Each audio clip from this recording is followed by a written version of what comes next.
Beachcombing and wrecking around Cornwall's coast. There was a storm coming. Or more accurately, there was another storm coming. It was the end of October and we were sitting in a lull between two areas of low pressure, a lighter patch between two bright purple bruises on the weather charts. Over the previous 48 hours, the west coasts of the UK and Ireland had been battered by the tail end of Hurricane Epsilon. I'd spent the last few nights listening to the wind attempting to rip the tiles off the roof of my family home close to Cornwall's exposed north coast, and thinking about what I might find washed up on the shore in the morning. I'd been tracking the dark blots on the weather charts for several days, watching as they raced eastwards across the North Atlantic. Just a day before, the M6 buoy, 210 nautical miles off the Atlantic coast of Ireland, registered a wave 30 metres high, just shy of 100 feet, one of the tallest waves ever recorded. I'd been keeping an eye on the chatter on the socials too. The storm chasers were out in force, and big wave surfers. And though they were quieter about it, Cornwall's wreckers would be on the case too. It was a year of broken records. There had been more storms of a strength that meant they required names than at any point on record. We were only a few weeks into the new storm season, and the storm namers had already turned to the Greek alphabet after exhausting the Roman one. The winds had been high, and the seas too. I had not been surfing, which I do badly, sailing, at which I am a little more competent, canoeing or sea swimming for weeks. Instead, I'd been haunting the coastline close to home, picking up bits and pieces I'd found and bringing them back in my coat pockets. It was during these long walks, and following the conversations I had with the people I met by the shore, that I began to conceive of a series of essays about the ways in which we are drawn to the sea, though really it was an idea that was returning to me. In 2016, I published a novel, The Many, which was set in a small fishing village on a coast very much like you might find in Cornwall. My research involved walking around the fringe of the county, spending time in small coastal communities, listening to the stories of people who make their living from or who find inspiration or solace in and around the sea. Following The Many's publication, wherever I went to publicise the book, at festivals and bookshops, above everything else I found that readers wanted to talk about the sea. The ways in which they responded to it, the ways it held them, the ways in which they felt drawn to it. It makes sense. We're an island nation. We're shaped by the sea.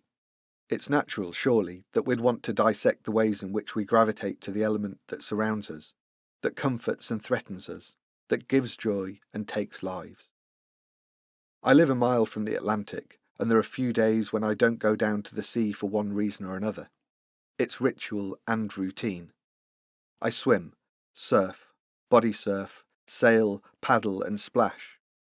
If I want to solve a thorny problem in the novel I'm writing, which is regularly, I head to the coast path and stand at the very edge of the land, looking out across the water.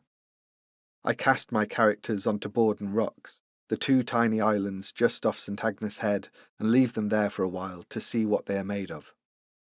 Much of life where I live revolves around the sea. On my desk I have a tide clock and a storm glass, and bookmarked on my computer the Magic Seaweed website, which gives a surf forecast for local beaches.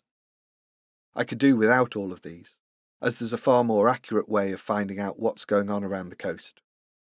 When I collect my children from the local school, I can tell how good the surf is by the number of parents who turn up with salt-streaked hair. One of the other dads squeezes in as much out of his surf as possible and sometimes turns up in the playground in his towel coat. Like in playgrounds across the country, the parents split into their various tribes. Here the surfing parents gravitate towards each other. They exchange notes about which break they've been surfing in between jobs, the early start they made to squeeze in a surf at the end of the day or the dawn patrol. They talk in terms of sea state and board type, how crowded the lineup was, the beaches to which they'll be heading come the weekend. In this surf-heavy community, life is ruled to an extent by the tides and the surf forecast. For many of the kids here, the first stop after the school bell rings is not home but the beach, the car already loaded with wetsuits and boards. On Saturdays, although there is football, cricket and rugby on offer, the Surf Lifesaving Club heaves with the 120 or so children who pile down to the beach to throw themselves into the waves each weekend, with or without boards. They can all identify riptide, know how to duck dive an incoming wave, and at 10 many of them already surf far better than I ever will. They, like my children, Alana and Tom, see the waves as their birthright. I grew up in Stockport, which, as the crow flies, is almost 40 miles to the nearest coastline, not far at all from the most landlocked point in England, just round the corner in Derbyshire. Stockport is a town so ill at ease with water that in the 1970s the council concreted over the River Mersey to make way for the brutalist Mersey shopping centre.